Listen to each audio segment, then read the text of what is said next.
tirzah. You should not kill. This is honor your father and your mother. We have one of the most important treasures that I have ever handled. It dates back to the late Roman Byzantine period from over 1500 years ago, and it is inscribed in Paleo Hebrew script with the words of the Ten Commandment, as is familiar to millions of people around the world from the Christian and Hebrew Bible. Lo tirzah, right? You should not kill, and lo tinaf, you should not commit adultery. This stone weighs 115 pounds. It measures about 20 by 22 inches. And in fact, this is exactly the same measurements that the rabbis in the early first centuries agreed was the measurements of the original Ten Commandments that Moses carried down from the Mount.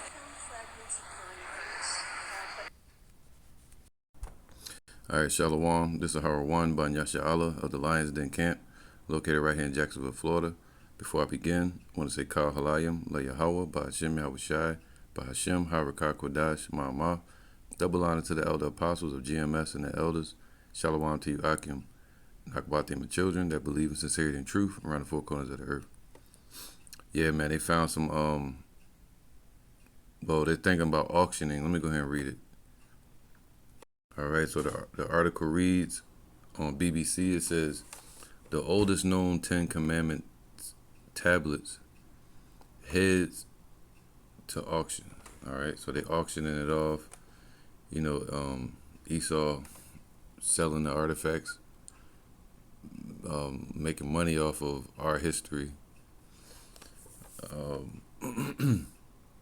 Now it says the oldest known Ten Commandments tablets inscribed in Paleo Hebrew, that's what we speak, is the Paleo Hebrew. The word Paleo just means ancient. All right, we speak the Hebrew, which represents our language. But we are Israelites. That's why we call ourselves Hebrew Israelites, not Black Hebrew Israelites. Just Hebrew Israelites, meaning Israelites that deal with the Hebrew, the ancient Paleo Hebrew. And dated from 300 to 800 AD, which will be auctioned in New York on December 18th. Now, it's crazy that these tablets are being, displayed in auction during December and, during these times that we're in. So 300, 800 AD, that was during the time of the Byzantine Empire when the Israelites took over the Roman Empire. Starting with Nerva, Septimius Severus, Marcus Aurelius, all right? But who was ruling at the time of 300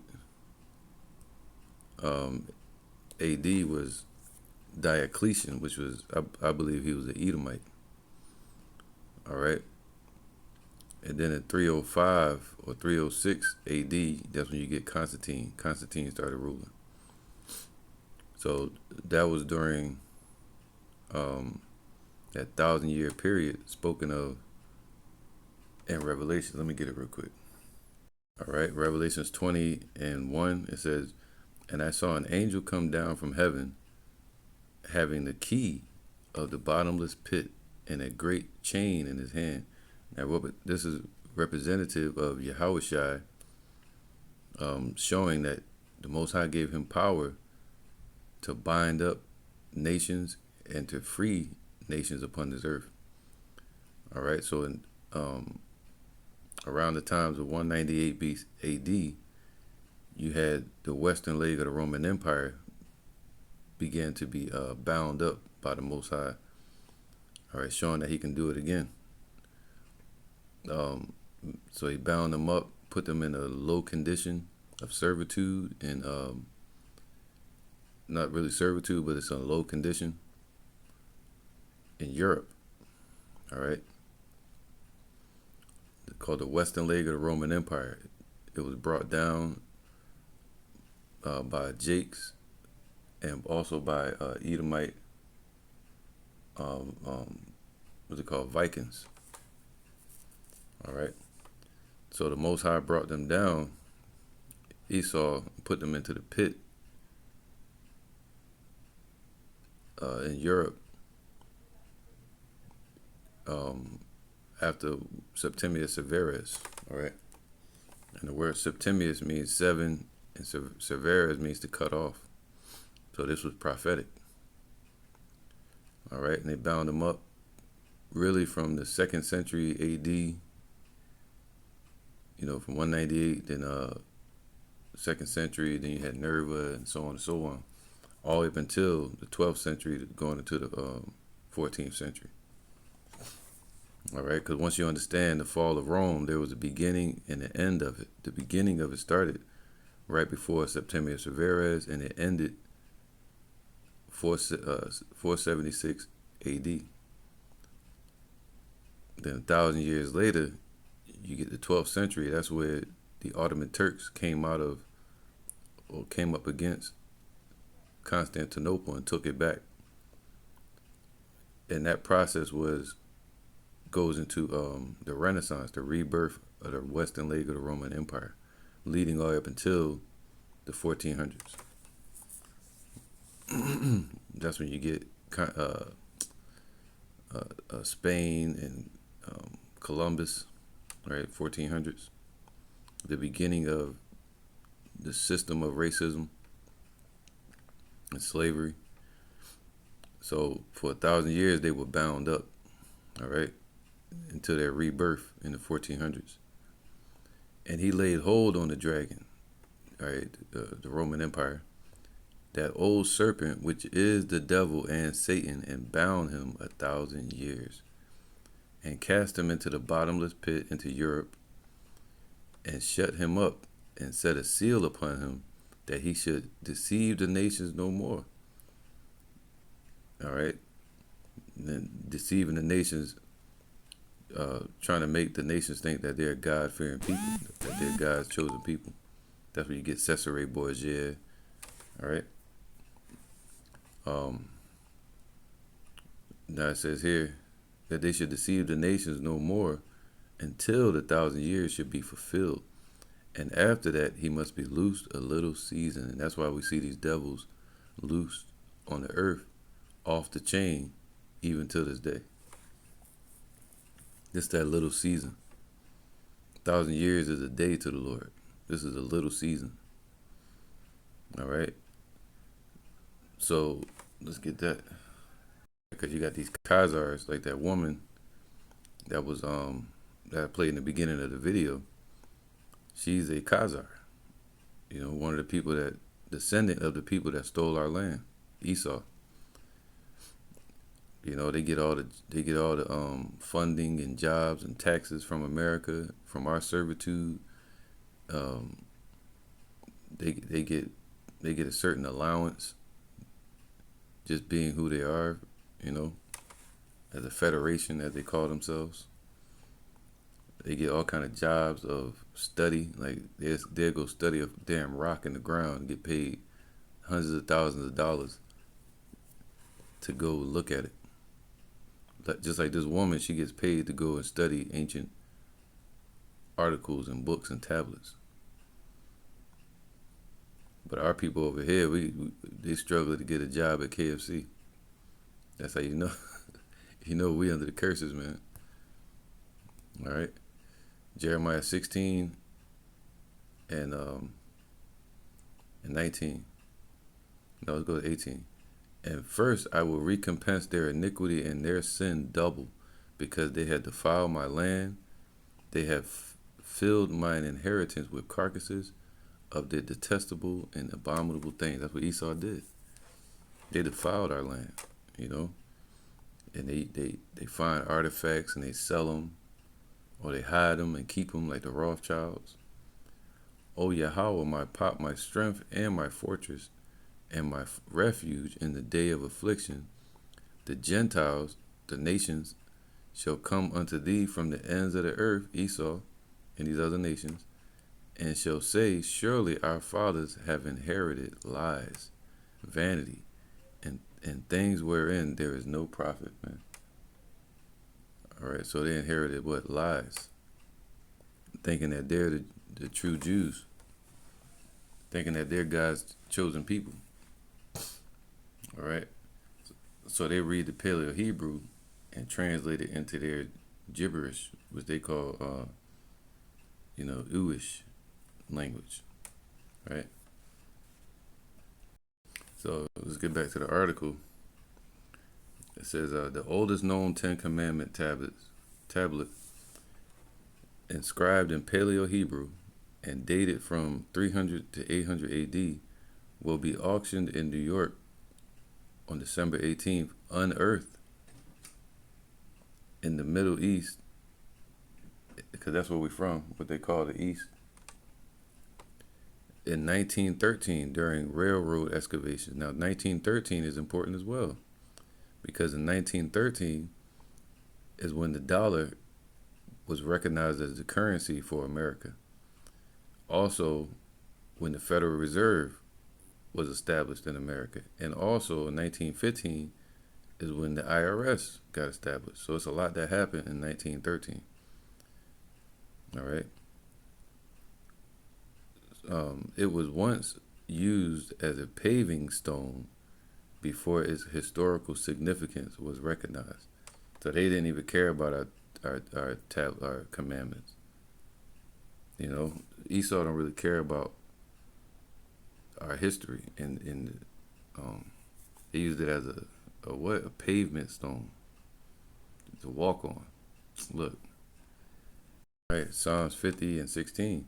But unto the wicked, as Esau, Yahweh saith, what hast thou to do to declare my statutes, or that thou shouldest take my covenant into thy mouth, seeing that thou hatest instruction and casteth my words behind thee.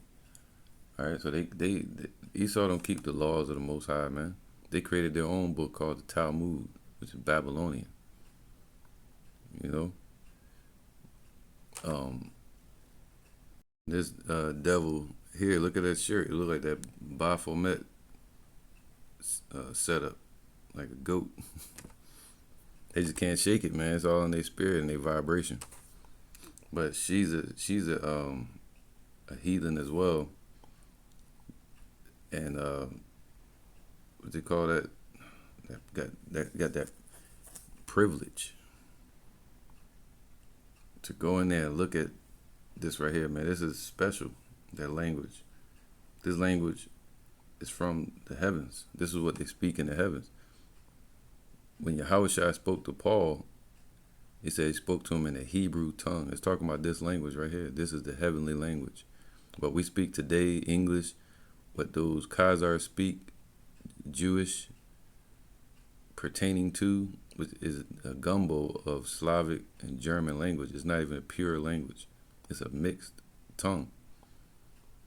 Even English. You know, they got different forms of this English that we speak. And it's basically gibberish. You call it, what's that app they got called Babbel, where they deal with languages. You know, check us out.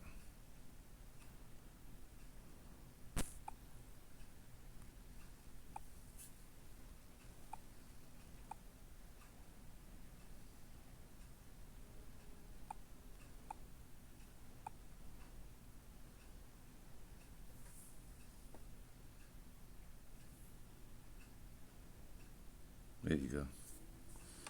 It says here, Zephaniah 3 and 8. Therefore wait ye upon me, saith Yahweh, until the day that I rise up to the prey. For my determination is to gather the nations, that I may assemble the kingdoms, to pour upon them mine indignation. So even that woman, the Lord going to pour his indignation upon her.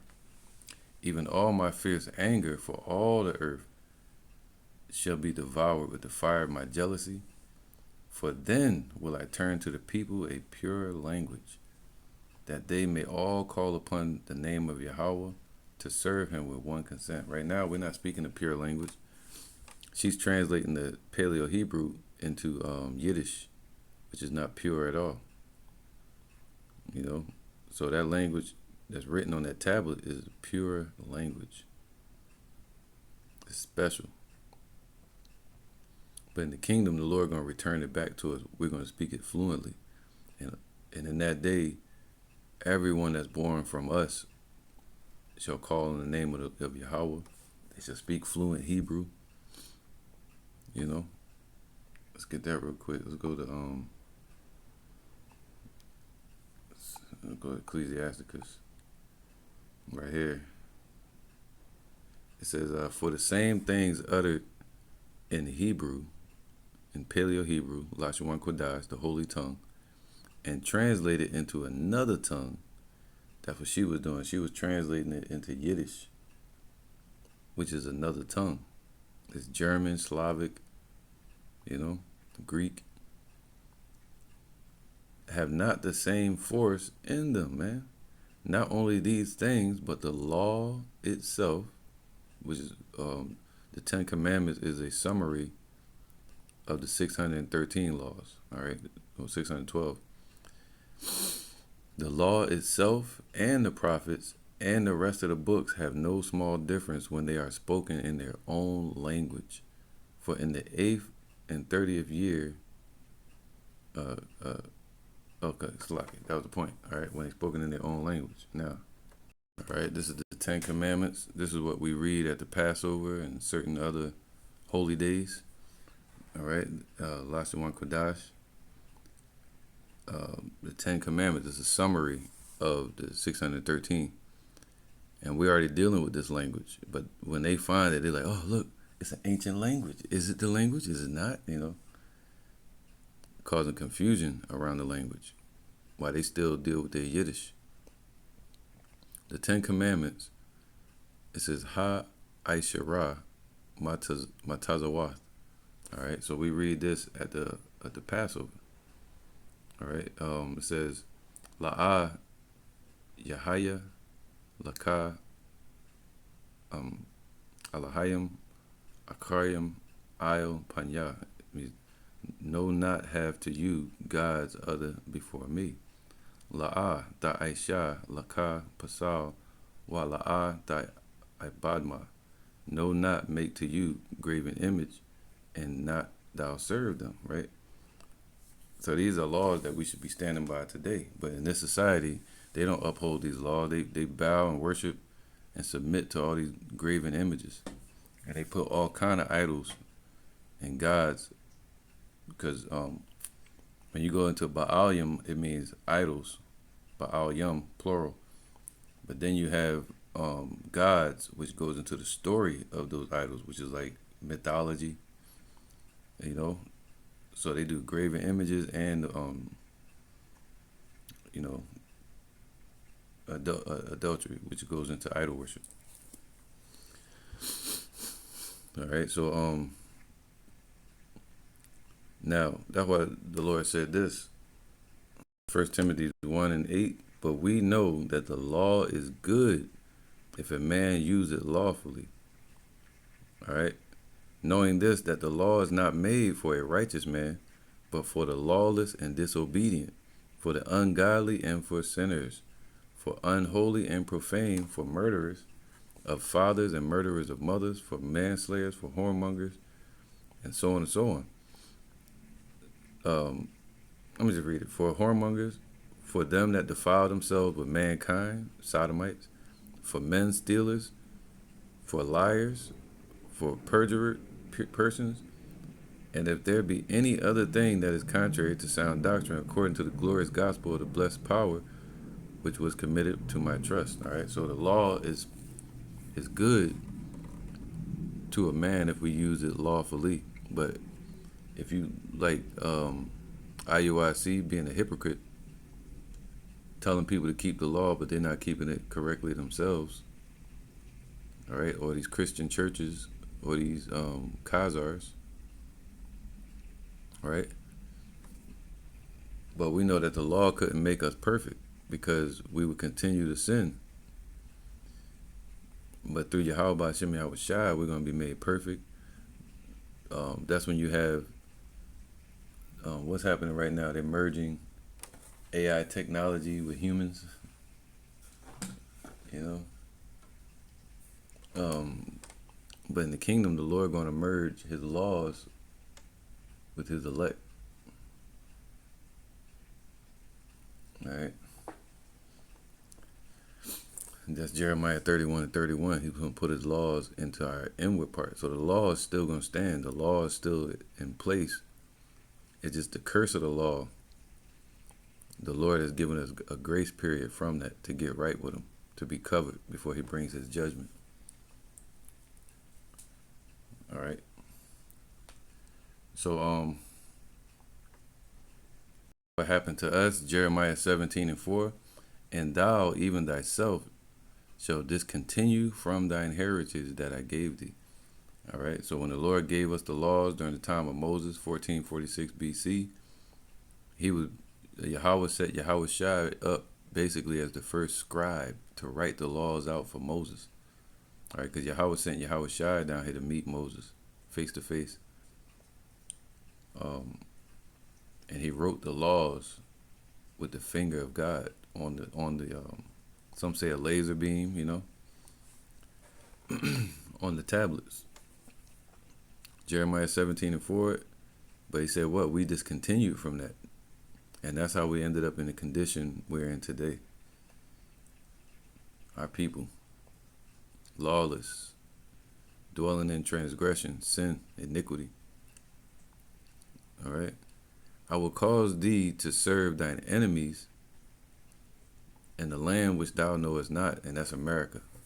All right, that's the start of it. For ye have kindled a fire in mine anger, which shall burn forever, man. So, right, when the Lord gave us the laws, check this out, Deuteronomy 9 and 9. When I was gone up into the mount to receive the tablets of stone, even the tablets of the covenant, which those are the ones we're looking at from the BBC article, those are what do you call that? Imitation tablets. All right. Now it says here, when I was gone up into the mount to receive the tables of stone, even the tables of the covenant, which Yahweh made with you, then I abode in the mount 40 days and 40 nights, and I neither did eat bread nor drink water. That's deep, man. The Most High sustained them 40 days, 40 nights. Just like Yahweh Shai fasted 40 days and 40 nights. But he was in the presence of the Lord. He didn't even need to eat. All right. And Yahweh delivered unto me 2 tables of stone, written with the finger of God, man. See that? And on them was written, according to all the words which Yahweh spake with you in the mount, out of the midst of the fire in the day of the assembly. It's crazy, man. So he wrote on it with the finger of God. All right.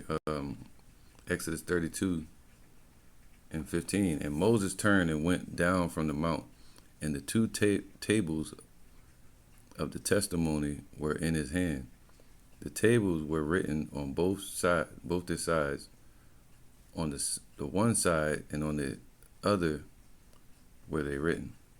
And the tables were the work of Yahweh, and the writing was the writing of God, man, graven upon the tables. And who wrote that? Yahweh Shai did, because Yahweh sent Yahweh Shai down here to meet Moses. Wisdom of Solomon 18 and 15. Thine almighty word, which you go into the book of John, it calls Yahweh Shai the living word, the word of God, and also calling Yahweh Shai God himself, right? A power as well. Thine almighty word leaped down from heaven out of thy royal throne as a fierce man of war into the midst of a land of destruction. That's talking about Egypt. Into the midst of that land. Yahweh sent Yahweh Shai at the proper time, proper moment, in the proper place. And brought thine unfeigned commandment as a sharp sword. See that? And standing up filled all things with death, and it touched the heaven, but it stood upon the earth. That when he destroyed all the children of the Pharaoh, firstborn, and their cattle. All right, so let's talk about Yahushua. Let's get this. This is Habakkuk 3. Let's go to Habakkuk 3 and 3. Yahweh came from Teman, and this is showing when Yahweh sent Yahushua. All right, this is how he showed up. Moses and the Israelites saw the Lord in Mount Zion. Or was that what is that called, man? Mount Sinai, Salakia. And then but to get there, the Most High sent Yahushua over these lands. Like they saw the chariots, just like today. You see how they all nervous and weary, worrying about these alleged drones over people's houses that they think is the chariots of the Lord. Well, in that time, they saw the Lord traveling to deliver us in 1446 BC during the time of Moses. They saw the chariots, Esau and these other nations, and the Lord put fear in those nations. He passed right over them and got to us. Yahweh came from Teman, see, over Edom, and the Holy One from Mount Paran is showing you the pathway that he came into Egypt. Salah, his glory covered the heavens, and the earth was full of his praise, man. All right, praise from the Israelites. And his brightness was as the light, and he had horns coming out of his hands. And that horns goes into beams, laser beams. And there was the hiding of his power. All right. So now let's talk about Yahushua. And he said he also holds the writer's inkhorn. So those laser beams, he wrote those tablets. All right, Deuteronomy 10 and 3. And I made an ark of shittim wood, it's talking about Moses, and hewed 2 tablets of stone like unto the first stone, after he broke the stones, and went up into the mount, having the 2 tables in my hand, all right, of shittim wood.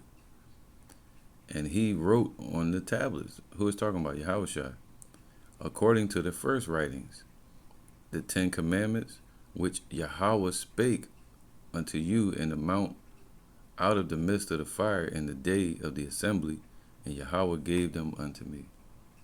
This is Acts 7 and 52. Which of the prophets have not your fathers persecuted? And they have slain them, which showed before of the coming of the just one. All right, even Moses was one of those people who showed before the arrival of the just one, Yahushua, also known as God with us, and of whom ye have been now the betrayers and the murderers. Talking about 2/3 of our people, who have received the law by the disposition of angels and have not kept it, man. So the law was given to us directly from the first scribe himself, the top angel of Yahweh. Because the Lord had the angels with him, Psalm 68 and 17. The chariots of Yahweh are 20,000, even thousands of angels. And Yahweh, it says, the Lord is among them, lowercase, talking about Yahushua. Just like in the book of John, it describes Yahushua, the living word, as being amongst the angels and Yahweh from the beginning. As in Sinai, in the holy place, all right? So as in Mount Sinai, to meet up with Moses, that was Yahushua. And he wrote the commandments out and gave them, so he was the first scribe. But now you got these heathens dealing with the artifacts, handling us upon the earth in slavery, when we was in slavery. You know? All right, this is Joel 3 and 5. Actually, 4. Yea, and what have ye to do with me, O Tyre and Zidon, those African nations that sold us in slavery, and all the coast of Palestine, those Arab nations? Will ye render me a recompense? Are you going to be able to pay the Most High back for that? Selling us in slavery and putting us into slavery, the trans-Sahara slave trade, trans-Atlantic slave trade.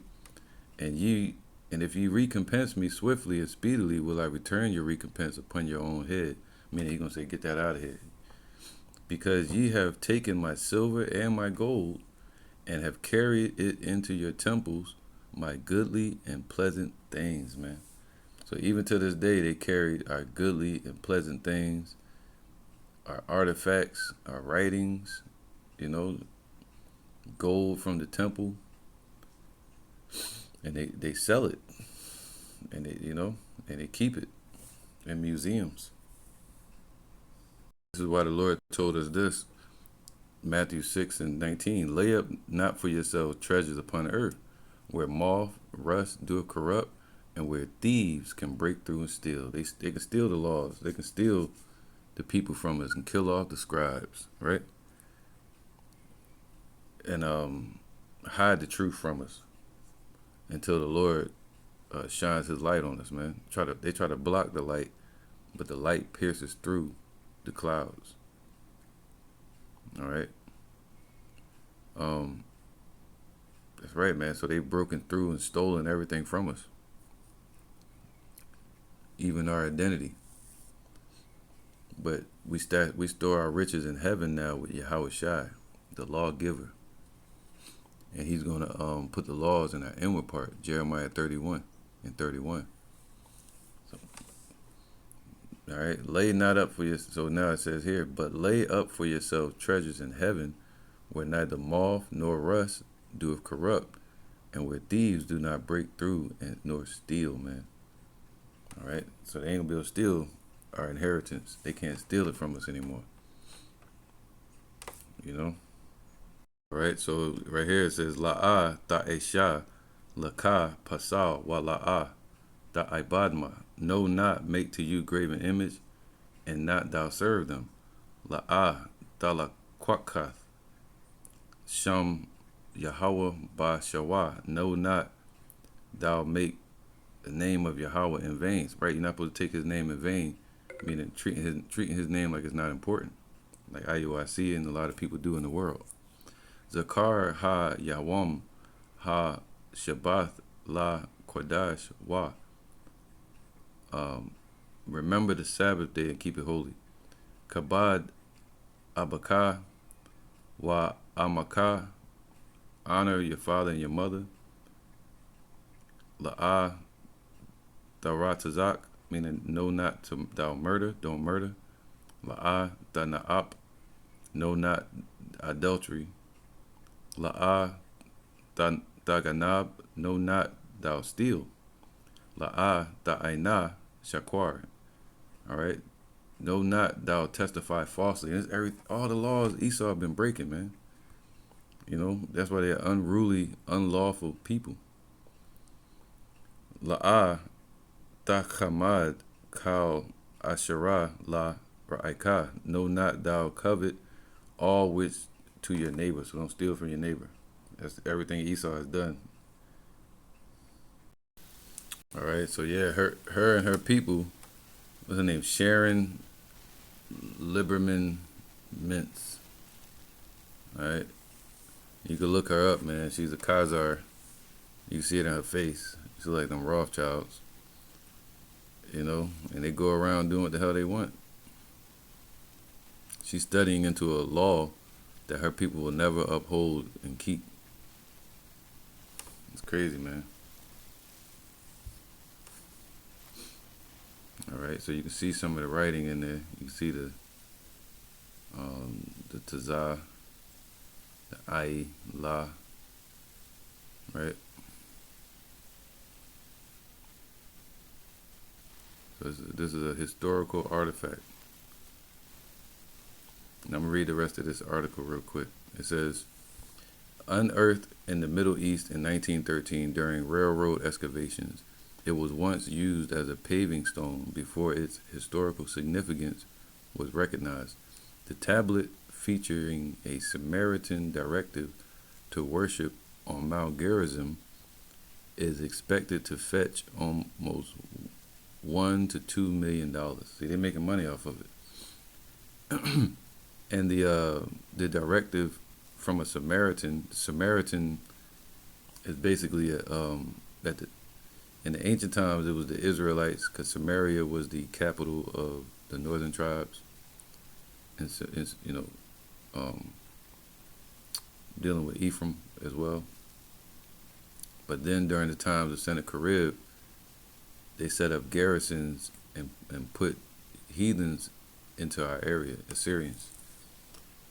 And since then, a lot of those heathens thought they were our people, thought they were Jews, all right, just by taking on the customs of the Jews.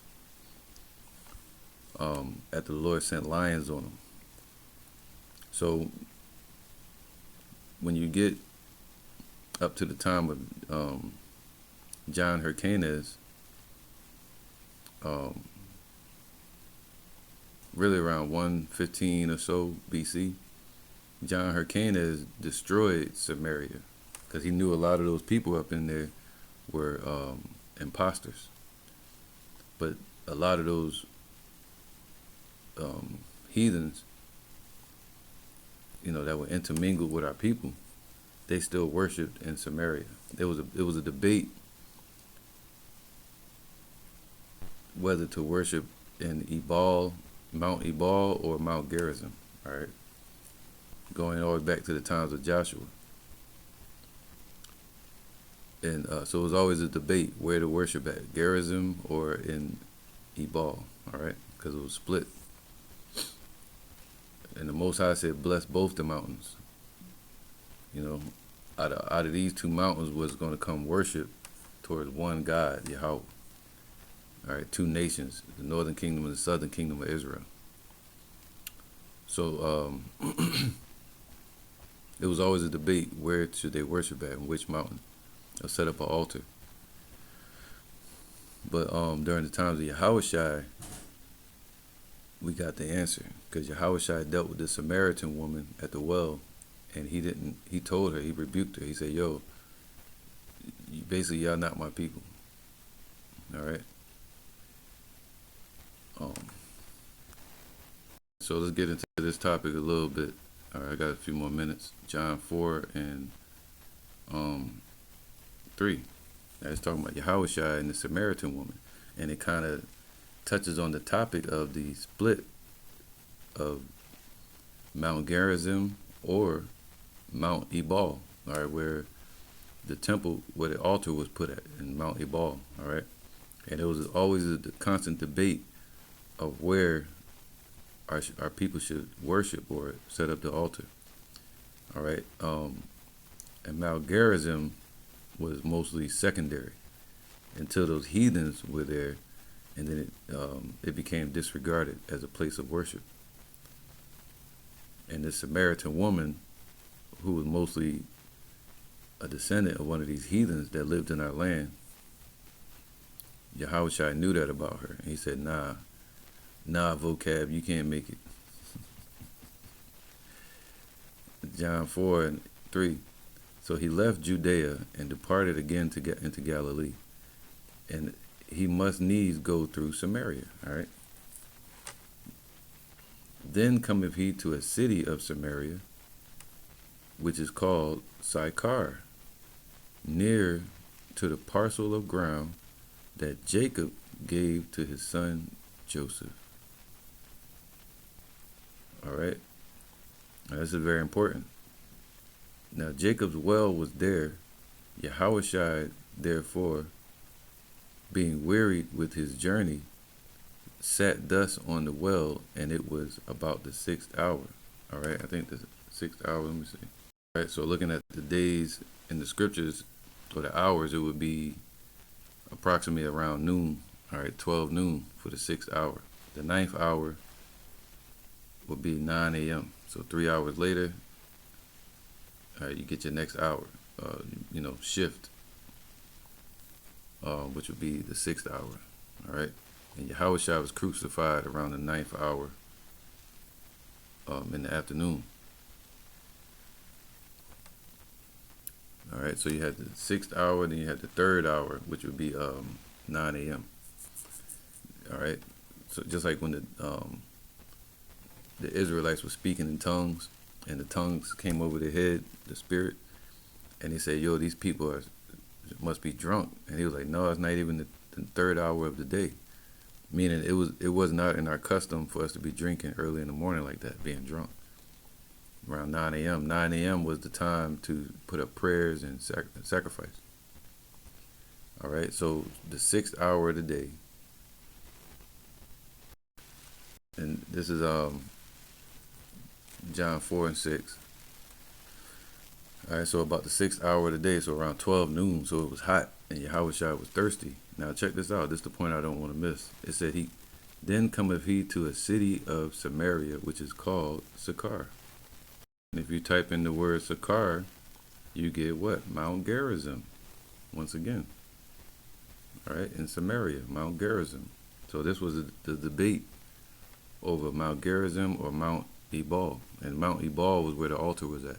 But Mount Gerizim, later in Samaria, became a worship spot for those heathens that were in our land. All right, Mount Gerizim is one of the 2 mountains in the immediate vicinity of the Palestinian city of Nablus and the biblical city of Shechem. What is Sychar called today? Jacob's well. All right, also known as Jacob's fountain or the well of Sychar. Now, see what again. That's right, man. All right, so that's it on that point.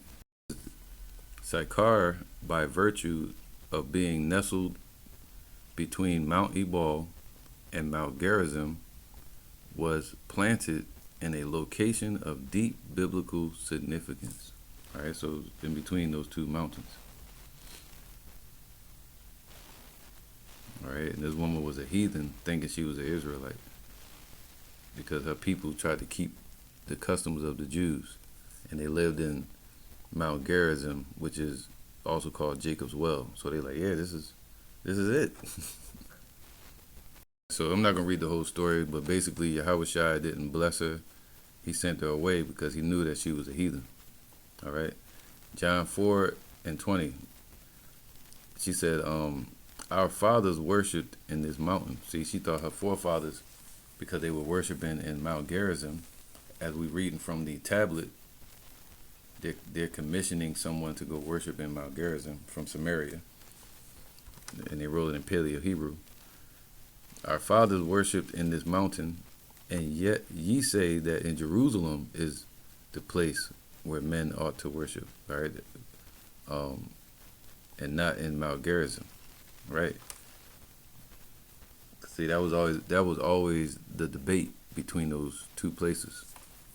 Should you worship in Jerusalem or should you worship in Mount Gerizim? I think Ebal is part of. Let me see real quick. All right, so Mount Ebal over here, and then Mount Gerizim. This was the debate. This is where Yahushua was standing at, right here, around here somewhere, when he met that woman of Samaria. Now, Mount Ebal is not in Jerusalem, but even Joshua was told to build an altar here by Moses. All right. So there's a lot of significance between Mount Ebal and Mount Gerizim. All right, but just because Jacob's well was there, this heathen woman that got placed there by these Assyrians, which was most likely a descendant of those people, thought they had some type of inheritance with our people because they were in that area of Mount Gerizim. All right, so they had Mount Ebal as well. To the point, our fathers, verse 20, John 4 and 20, our fathers worshipped in this mountain. That's what she thought, and ye say that in Jerusalem is the place where men ought to worship. Yahushua saith unto her, Woman, believe me, the hour cometh when ye shall neither in this mountain, in Mount Gerizim, nor yet at Jerusalem worship the Father. See, this is going to be spiritual, and it's for the children of Israel. So she was like, well, I just go to Jerusalem and worship him now. Ye worship ye know not what. We know what we worship, for salvation is of the Jews, meaning of the Israelites, man. So even if she was to try to worship him by claiming to be keeping the laws and all that, she wouldn't be worshiping Yahweh in truth and in spirit. All right? Dealing with salvation. But the hour cometh, and now is, when the true worshipers shall worship the Father in spirit and in truth. For the Father seeketh such to worship him. And these heathens have no part in that. I don't care how much they try to keep the laws, call themselves Jews, it don't matter. This is spiritual. And it's only for the Israelites, the true Israelites, and the elect, starting with the elect of Israel. Alright, so there's always been a constant back and forth debate of where to worship and what mountain. And this tablet signifies that as well. The tablet featuring a Samaritan directive or command to worship on Mount Gerizim is it. So probably was a heathen that wrote this, one of those Samaritans. It's deep, man. So yeah, I just wanted to read this real quick. It was an article that stuck out. I figured I'd just read it, and any points that jumped out, just move to the scriptures with it. And once again, it's another Edomite studying our language, our people, just like vocab got yeah, man. So there you go. All right. You should not kill. This is honor your father and your mother. We have one of the most important treasures that I have ever handled. It dates back to the late Roman, Byzantine period, from over 1,500 years ago, and it is inscribed in Paleo Hebrew script with the words of the Ten Commandment, as is familiar to millions of people around the world from the Christian and Hebrew Bible. Lo tirtzach, right? You should not kill. And that's one of her people really need to listen to. Lo should not, whatever she said. So with that, I'm gonna end it, man, and I'm gonna say shalom. See you on the next one.